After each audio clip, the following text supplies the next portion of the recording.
देख रहे हैं इंडिया टीवी। आपके साथ मैं हूं प्राची पाराशर। प्रहार में सबसे पहले बात करते हैं मुंबई की। मुंबई में एक बड़ा हादसा हुआ है। बांद्रा टर्मिनस रेलवे स्टेशन पर भगदड़ मच गई। त्योहार पर घर जाने के लिए बांद्रा रेलवे स्टेशन पर हजारों की भीड़ उमड़ आई, जिसके चलते भगदड़ मच गई। हादसे में 9 लोग घायल हुए हैं, 2 की हालत नाजुक बनी हुई है। घायलों को भाभा अस्पताल में भर्ती करवाया गया है। ट्रेन सुबह 2:30 बजे के करीब प्लेटफॉर्म नंबर 1 पर लगाई जा रही थी। उसी वक्त चढ़ने की जल्दबाजी में भगदड़ मच गई। प्लेटफॉर्म नंबर 1 पर 2500 से ज्यादा की भीड़ जमा थी। लिमिट से दोगुना लोग उमड़ गए थे, जिसके चलते ये हादसा हुआ है। हादसे के चलते प्लेटफॉर्म पर चीख पुकार मच गई, लोग भागने लगे। हादसे से ठीक पहले का वीडियो भी सामने आया है। ट्रेन पकड़ने के लिए भारी भीड़ उमड़ आई। दरअसल पूरी ट्रेन जनरल बोगी वाली है। सफर करने वाले ज्यादातर लोग मजदूर वर्ग के थे, जो इस ट्रेन से गोरखपुर तक जाने के लिए बांद्रा रेलवे स्टेशन पर पहुंचे थे। आइए सबसे पहले आपको भीड़ की तस्वीर दिखाती हूं। सुबह करीब 2:30 बजे का वीडियो आपके सामने है, जब ट्रेन लग रही थी। भारी तादाद में लोग प्लेटफॉर्म नंबर 1 पर जमा हो गए थे। करीब 2500 लोग सिर्फ प्लेटफॉर्म नंबर 1 पर थे, बाकी ओवरब्रिज और दूसरी तरफ भीड़ थी।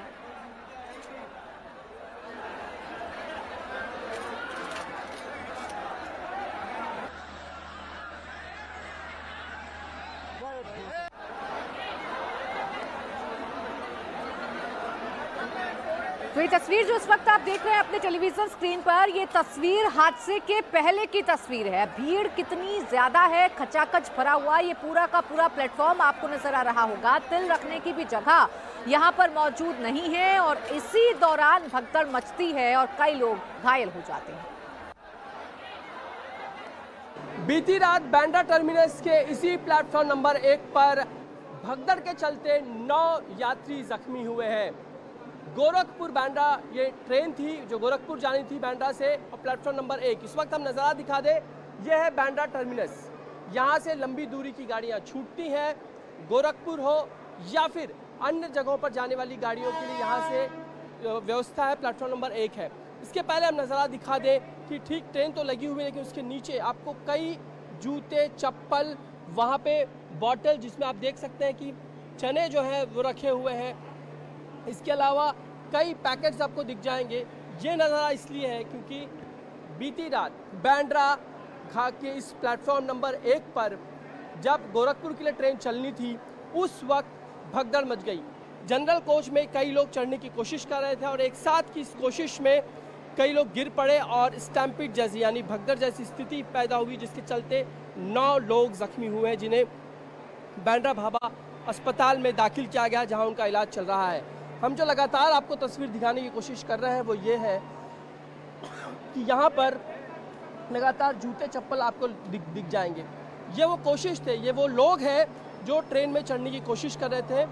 उस वक्त बांद्रा गोरखपुर ट्रेन लगी हुई थी, ठीक इसी तरह जैसे अब ये ट्रेन लगी हुई है वैसी ही ट्रेन लगी हुई थी, लेकिन अब इस ट्रेन में जितनी शांति आपको दिख रही है उस वक्त का ये नज़ारा बिल्कुल नहीं था। जो दृश्य उपलब्ध हुए हैं उससे साफ जाहिर होता है कि एक साथ कई लोग, कई यात्री ट्रेन में चढ़ने की कोशिश कर रहे थे और उस कोशिश में ही कई लोग यानी कि 9 लोग जख्मी हुए हैं। और ये तस्वीर हम इसलिए बार बार दिखाने की कोशिश कर रहे हैं कि जो जूते चप्पल छूटे हुए हैं ये उन्हीं लोगों के हैं जो ट्रेन में चढ़ने की कोशिश कर रहे थे, लेकिन उनके जूते चप्पल नीचे छूट गए और वो चढ़ नहीं पाए। ट्रेन अपने समय पर छूटी, लेकिन जिस तरह की स्थिति पैदा हुई है वो बिल्कुल भयानक है और वो इस ओर इशारा करती है कि जो लंबी दूरी की यात्रा करने वाले लोग हैं, खासकर जो उत्तर प्रदेश और बिहार की तरफ जाने वाले जो यात्री हैं, उनकी व्यवस्था पर, उनको ट्रेन में चढ़ने की जो व्यवस्था है उस पर ध्यान देने की जरूरत है। मुंबई टू गोरखपुर बांद्रा टर्मिनस से चलने वाली 22,921 अंत्योदय एक्सप्रेस गुजरात राजस्थान होते हुए यूपी में एंटर करती है। ऐसे में ट्रेन में यूपी, गुजरात और राजस्थान जाने वाले यात्री थे। दिवाली के लिए अपने घर जाने के लिए आए थे, लेकिन ट्रेन के चलने से पहले ही भगदड़ मच गई। आपको हादसे वाले स्पॉट की तस्वीर भी दिखाती हूँ। प्लेटफॉर्म नंबर 1 के ट्रैक पर लोगों का सामान बिखरा हुआ है।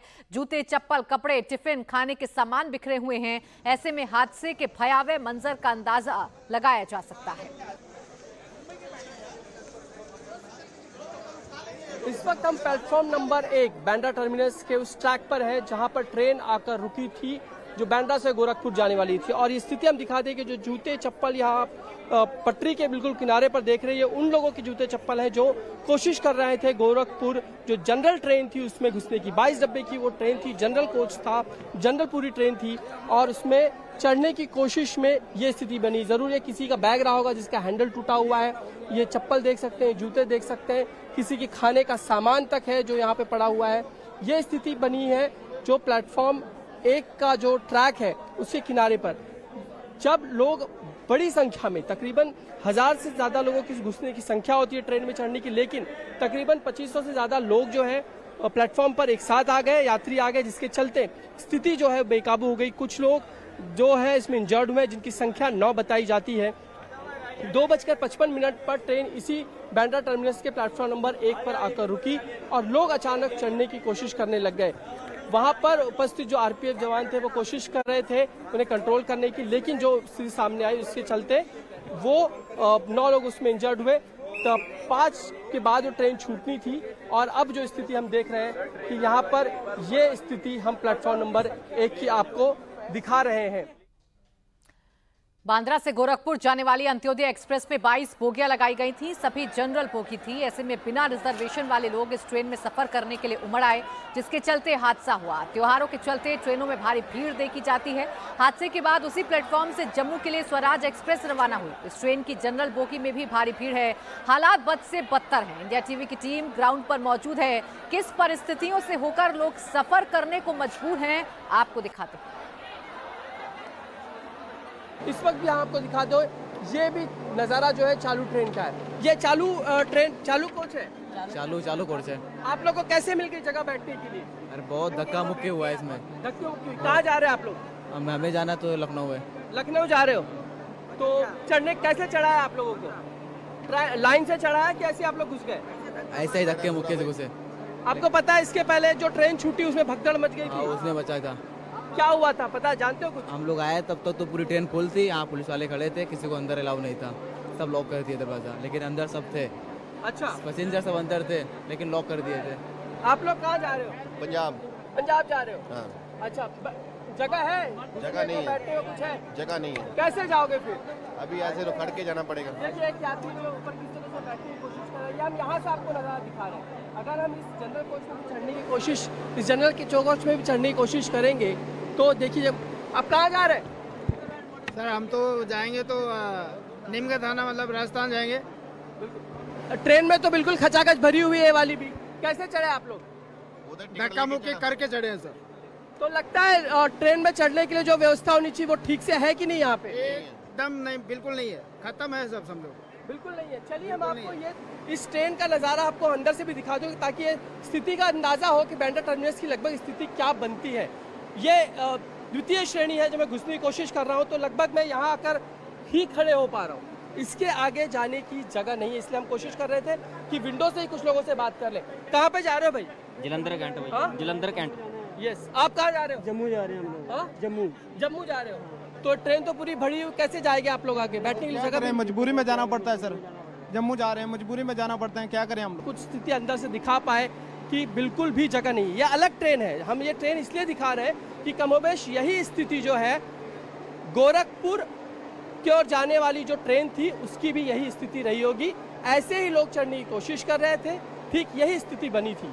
ये सिर्फ एक सिंबॉलिक है जो हम दिखाने की कोशिश कर रहे हैं, लेकिन ये नज़ारा बयां करता है कि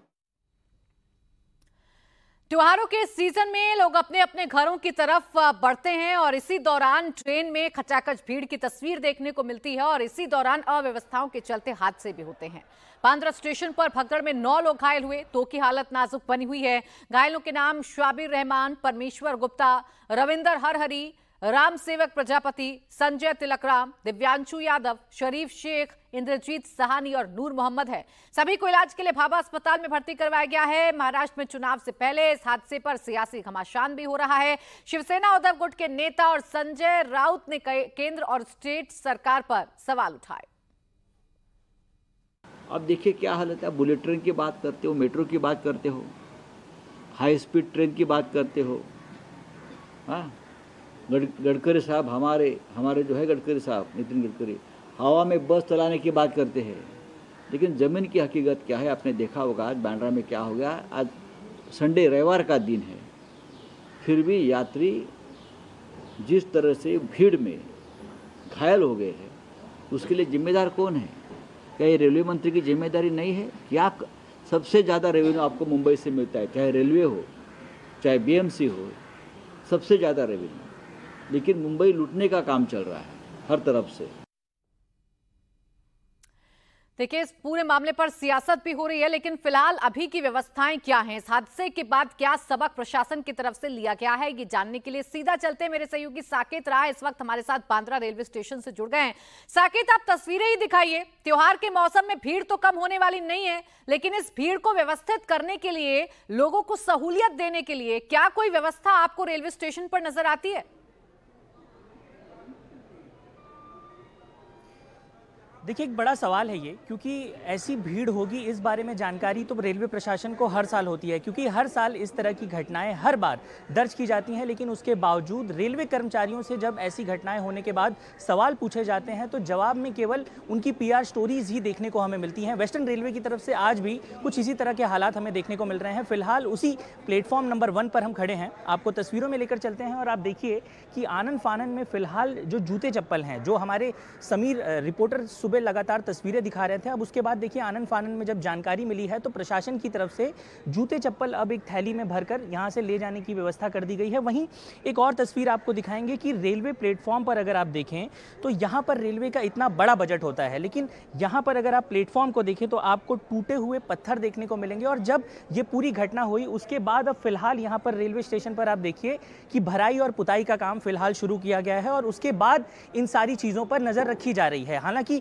एक बात और महत्वपूर्ण है कि अगर इतनी बड़ी घटना हुई है आज सुबह, उसके बावजूद अभी तक रेलवे का कोई भी वरिष्ठ अधिकारी यहां नहीं पहुंचा है। सुबह से मीडिया की अलग अलग टीम्स यहां से रिपोर्ट कर रही हैं, लेकिन क्या अभी तक वेस्टर्न रेलवे इतनी बड़ी घटना होने के बाद भी केवल आराम फरमा रहा है? और क्या इस तरह से जो भराई पुताई का काम है, क्या ये पहले नहीं कर दिया जाना चाहिए था? अगर आप देखें तो यहां से लेकर आगे तक जो जितने भी प्लेटफॉर्म पर टूटे हुए जो पत्थर हैं उन्हें फिलहाल ठीक करने का काम किया जा रहा है। और यही तस्वीरें अगर आप आगे की तरफ जाएं तो वहां भी आपको कुछ ऐसा ही नजारा देखने को मिलेगा। आप देखिए यहां पर होने के बाद प्रशासन को सुध आती है, हादसा होने से पहले अगर व्यवस्थाओं को दुरुस्त कर लिया जाए तो शायद ऐसे हादसे सामने ना आए। शुक्रिया आपका साकेत तमाम जानकारी के लिए। देखिए, मामला सिर्फ मुंबई, महाराष्ट्र या बांद्रा रेलवे स्टेशन का नहीं है।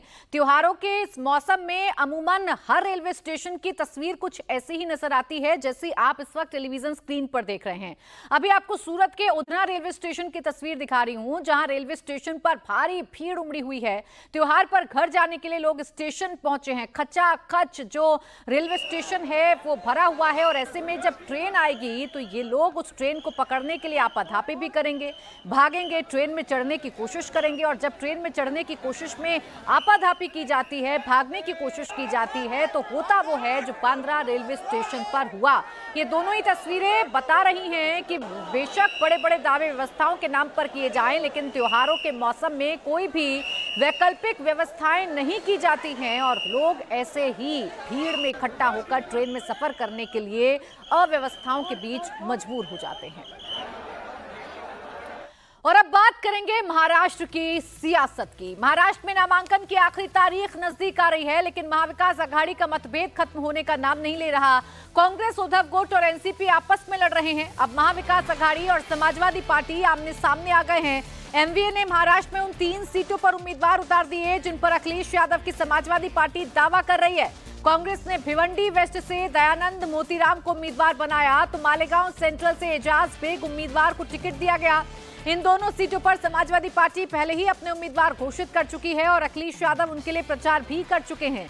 यही नहीं, शिवसेना उद्धव गुट ने भी धुले सिटी पर अपने उम्मीदवार के नाम का ऐलान कर दिया। उद्धव गुट ने यहां पर अनिल गोटे को टिकट दिया। तो क्या महाराष्ट्र में वही होने जा रहा है जो यूपी में हुआ?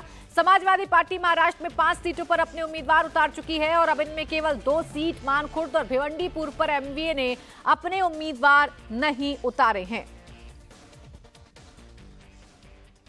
अब तीनों सीटों पर एमवीए के उम्मीदवार उतारने पर अखिलेश यादव ने अपनी नाराजगी भी जता दी है। अखिलेश यादव ने कहा कि राजनीति में त्याग की कोई जगह नहीं होती। वो पहले कोशिश करेंगे कि समाजवादी पार्टी गठबंधन में बनी रहे, लेकिन अगर ऐसा नहीं होता है तो कितनी सीटों पर चुनाव लड़ना है, इसका फैसला समाजवादी पार्टी के महाराष्ट्र अध्यक्ष अबू आजमी करेंगे। समाजवादी पार्टी के प्रदेश अध्यक्ष तय करेंगे। जहां संगठन होगा और पहले कोशिश करेंगे कि हम लोग गठबंधन में रहें। अगर वो गठबंधन में नहीं रखना चाहते हैं तो वहीं पर लड़ेंगे जहां पर हमारी पार्टी को वोट मिलेगा, या संगठन है जो पहले से काम करते हैं वहीं पर लड़ेंगे, जिससे कि गठबंधन का नुकसान नहीं हो। लेकिन राजनीति में ये समझना चाहिए, त्याग की कोई जगह नहीं है। 25 सीटों राजनीति में त्याग की कोई जगह नहीं है। तो यूपी में जिस तरीके की तस्वीर देखने को मिली, अब वो नाराजगी महाराष्ट्र में अखिलेश यादव जता रहे हैं और ये नसीहत दे रहे हैं कि राजनीति में त्याग की कोई जगह नहीं होती। अब अखिलेश यादव सीटों पर फैसला करने की बात अबू आजमी पर छोड़ रहे हैं, लेकिन अबू आजमी पहले ही कह चुके हैं कि अगर हमें गठबंधन में 5 सीट नहीं मिली तो हम 25 पर उम्मीदवार उतारेंगे। मैंने 5 सीटें अनाउंस किया है और 5 सीटें ऐसी हैं जो कि मैं ही चुन के आ सकता हूं, या तो फिर हमारी जो अपोजिट पार्टी है वही चुन के आ सकती है। ये 5 सीटें मुझे देनी चाहिए उनको। मैं इंतजार करूंगा। देखिए, मैं कभी भी वोटों का बंटवारा नहीं चाहता हूं। मैं कभी नहीं चाहता हूं कि हम सीटों के लिए वहाँ महाविकास अघाड़ी में कोई दरार पैदा करें। लेकिन जो लोग यहाँ सीटें देने वाले हैं वो अगर नहीं चाहेंगे कि भाई समाजवादी को नहीं लेना, जैसे पहले भी 2-3 इलेक्शन में ऐसे ही हुआ है, तो फिर मैं मजबूर हूँगा और मैं 20-25 सीट फिर लड़ाऊंगा। फिर आगे अल्लाह मालिक जो होगा देखा जाएगा। हालांकि एनसीपी शरद गुट के जयंत पाटिल ने अबू आजमी की नाराजगी दूर करने की कोशिश की। उन्होंने कहा कि सीटों के तालमेल को लेकर बातचीत चल रही है। हमारे सारे जो शिवसेना हो या कांग्रेस हो, कांग्रेस दिल्ली में उनके नेता कांग्रेस के दिल्ली में थे, इसलिए वो बुलावा हम दे नहीं पाए। अभी सब सारे मुंबई में आए हैं। अभी शाम को 5 बजे पवार साहब के साथ कांग्रेस के नेता मिलने वाले हैं, बाला साहेब थोरात, उनसे भी बातचीत होगी, हल निकल जाएगा। अभी काफ़ी देर है, 29 तारीख है last filing of the nomination date. Samajwadi party Aghadi से नाराज है, लेकिन महाविकास अघाड़ी में सीटों का झगड़ा सुलझ नहीं पा रहा है। गठबंधन में शामिल तीनों पार्टियां अभी तक 200 से ज्यादा उम्मीदवारों के नाम का ऐलान कर चुकी हैं, लेकिन कई सीटों पर विवाद बना हुआ है। मुंबई की जिन 2 सीटों पर कांग्रेस और शरद पवार की पार्टी दावा कर रही थी, वहां शिवसेना उद्धव गुट ने अपने उम्मीदवार घोषित कर दिए। उद्धव गुट ने वर्सोवा सीट पर हारून खान को टिकट दिया। इस सीट पर शिवसेना और कांग्रेस के बीच पेंच फंसा था। उद्धव गुट ने घाटकोपर पश्चिम पर भी उम्मीदवार उतार दिया। इस सीट पर शरद पवार की पार्टी दावा कर रही थी। अब देखिए, समस्या सिर्फ महाविकास अघाड़ी तक सीमित है तो ऐसा नहीं है। 2 गठबंधन आमने सामने हैं महाराष्ट्र के विधानसभा चुनावों में, और दोनों ही गठबंधन में 3 बड़ी पार्टियां हैं। अब ऐसे में महायुति भी इसी तरह की समस्या से जूझ रही है। बीजेपी नवाब मलिक के चुनाव लड़ने का विरोध कर रही है, लेकिन बावजूद इसके नवाब मलिक चुनाव लड़ने पर अड़े हैं। कल अजीत पवार और प्रफुल्ल पटेल ने नवाब मलिक से मुलाकात की थी, लेकिन लग रहा है कि वो नवाब मलिक को समझाने में कामयाब नहीं हो पाए। मुलाकात के बाद नवाब मलिक ने कहा कि वो मानखुर्द सीट से चुनाव लड़ेंगे और 29 अक्टूबर को नामांकन करेंगे। अभी ये साफ नहीं है कि वो निर्दलीय चुनाव लड़ेंगे या अजीत पवार की पार्टी के चुनाव चिन्ह पर मैदान में उतरेंगे, लेकिन ये साफ है कि नवाब मलिक की उम्मीदवारी पर बीजेपी कतई खुश नहीं है। बीजेपी ने 2 टूक साफ अपने एलआई पार्टनर को कर दिया है कि नवाब मलिक चुनाव नहीं लड़ेंगे, लेकिन ये मैसेज नवाब मलिक को कन्वे करना अब अजीत पवार के लिए बड़ा मुश्किल हो रहा है, क्योंकि नवाब मलिक मानेंगे ऐसा तो फिलहाल नजर नहीं आ रहा है। मेरे साथ मेरे सहयोगी दिनेश मौर्य इस वक्त जुड़ गए। दिनेश, बताइए कितना मुश्किल है नवाब मलिक का ये फैक्टर अजीत पवार के लिए, भारतीय जनता पार्टी के लिए, और कहां पर बातें अटकी हुई हैं? देखिए, बीजेपी प्रिंसिपल स्टैंड ले रही है कि अगर एनसीपी अगर महायुति का हिस्सा है, ऐसे में वो ऐसे किसी भी शख्स को उम्मीदवारी न दे जिस पर दाऊद या अंडरवर्ल्ड के साथ रखने का आरोप हो। वहीं दूसरी तरफ नवाब मलिक चाहते हैं कि हर हाल में वो चुनाव लड़े, क्योंकि अगर वो चुनाव जीतकर दोबारा विधायक बनते तब उनकी प्रासंगिकता राजनीति में बनी रहेगी। लेकिन अगर सिर्फ विरोध की वजह से एनसीपी अजीत पवार गुट उन्हें टिकट नहीं देता है तो वो इंडिपेंडेंट भी लड़ने की तैयारी कर रहे हैं। उन्होंने कहा है 29 तारीख को दोपहर 3 बजे तक का इंतजार करें, तब तक तस्वीर साफ हो जाएगी। इसके पहले भी इंडिपेंडेंट लड़कर 90 के दशक में नवाब मलिक जीत चुके, इसीलिए उन्हें पता है कि अपने काम के दम पर, अपने जनसंपर्क के आधार पर वो जीत सकते। परेशानी यहाँ पर अजीत पवार के लिए है कि वो नवाब मलिक के रूप में एक जो मजबूत उम्मीदवार है, जो मुंबई में जहाँ पर एनसीपी का उतना वर्चस्व नहीं है, प्रेजेंस नहीं है, तो नवाब मलिक वो एक चेहरा है जहाँ से उन्हें एक विधायक जीत कर आ सकता है। इसीलिए वो आखिरी समय तक अजीत पवार कोशिश करेंगे कि किसी भी तरह से नवाब मलिक के मुद्दे पर बीजेपी को मनाने पर वो कामयाब हो जाए, लेकिन ठीक है, बीजेपी को मनाएंगे या नवाब मलिक को अजीत पवार मनाएंगे, ये देखना अब दिलचस्प होगा। बहरहाल शुक्रिया आपका दिनेश तमाम जानकारी के लिए।